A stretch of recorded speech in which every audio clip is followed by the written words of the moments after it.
Bonjour à tous et bienvenue dans votre nouvelle émission Culture Mode. Je suis Zola Femibella et chaque semaine je vous emmène à la découverte de mon univers, celui de la mode, de la beauté et du bien-être. Dans ce numéro, nous faisons une petite rétrospective des différentes tendances sur les tapis rouges. Nous redynamisons la garde-robe de Camilla qui a besoin d'un relooking. Toujours dans ce numéro, je vous montre comment porter des lunettes vintage. Pour finir, la revue de presse. Donc sans plus tarder, let's go! L'année 2014 démarre sur les chapeaux de roue, avec les tapis rouges des différentes cérémonies de récompense. Mais qui sera sacrée la reine ou le roi de l'élégance? La réponse, c'est tout de suite.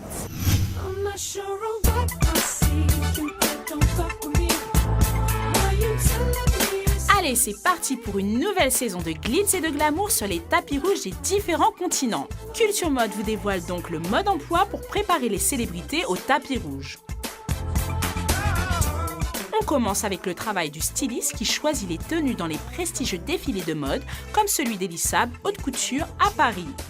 Ce n'est plus un secret, les actrices comme Zoé Saldana, habillées ici en Prabal Gurun, ont le pouvoir de dicter les tendances des saisons à venir.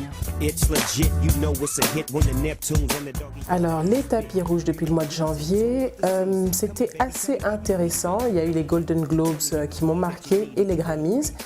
Et je pense qu'il n'y a pas eu trop de faux pas. Je n'ai pas été choquée par des choix un peu risqués. Je trouve que tout le monde, en fait, toutes les femmes qui étaient sur le tapis rouge ont choisi des modèles qui allaient vraiment avec leur corps. Comme sur chaque tapis rouge, la robe noire est au rendez-vous. De façon glamour sur Jessica Chastain, un air de romantisme en Valentino pour Cate Blanchett et Camilla Alves en mode reine du disco.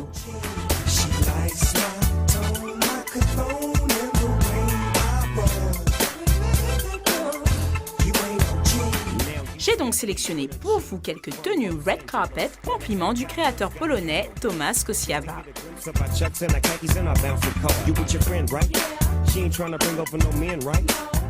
J'ai opté pour une silhouette sirène qui souligne les hanches de notre mannequin. Une touche de broderie qui donne un côté romance, sans oublier le must-have, la traîne.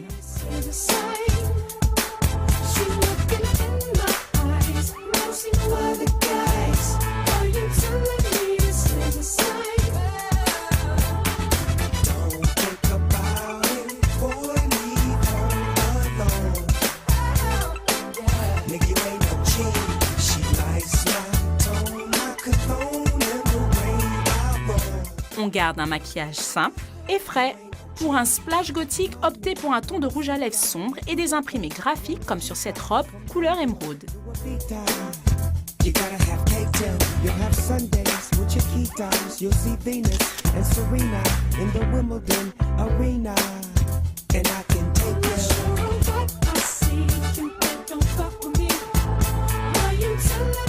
La personne qui s'est démarquée sur les tapis rouges cette année, pour moi, c'était Lupita Nyong'o.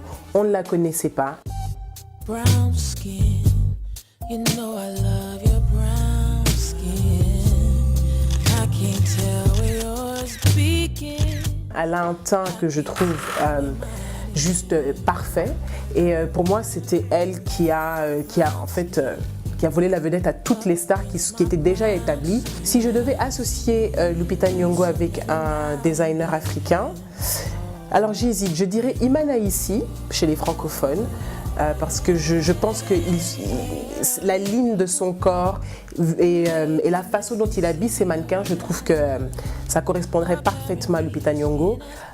Et aussi Duro Ulowu parce qu'il choisit des couleurs qui sont assez vives et qui se marient très bien au teint de Lupita. En une saison seulement, la belle Kenyane est devenue la chouchou des blogs et magazines, qui ne tarissent pas d'éloges sur cette icône en devenir. Le tailleur pantalon pour les femmes a dominé les tapis rouges. J'ai voulu donner un côté androgyne. Le revers en velours fait très magazine et la veste reste féminine grâce à sa silhouette cintrée. Côté coiffure, ça reste slick et chic.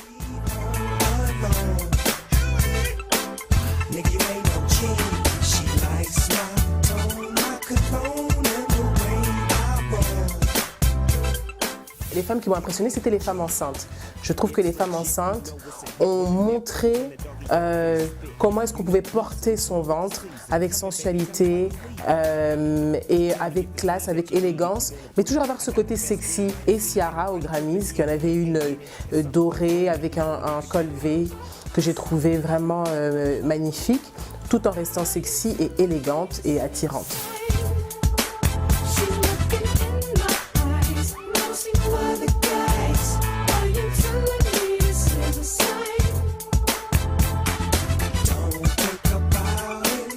Pour les femmes enceintes, je privilégie le confort, avec cette robe évasée en chiffon rose. Et la touche de drama est créée par les plumes, très angélique.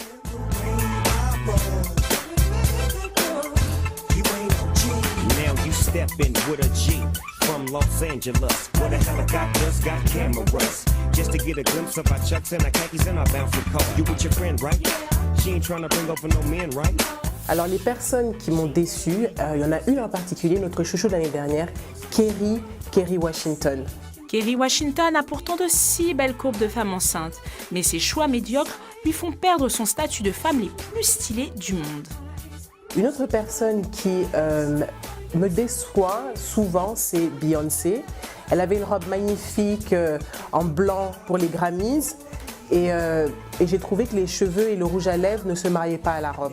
J'aurais préféré une autre coupe qui justement relevait cette robe. Et j'ai toujours l'impression qu'il y a toujours un décalage entre son visage et puis le reste du corps.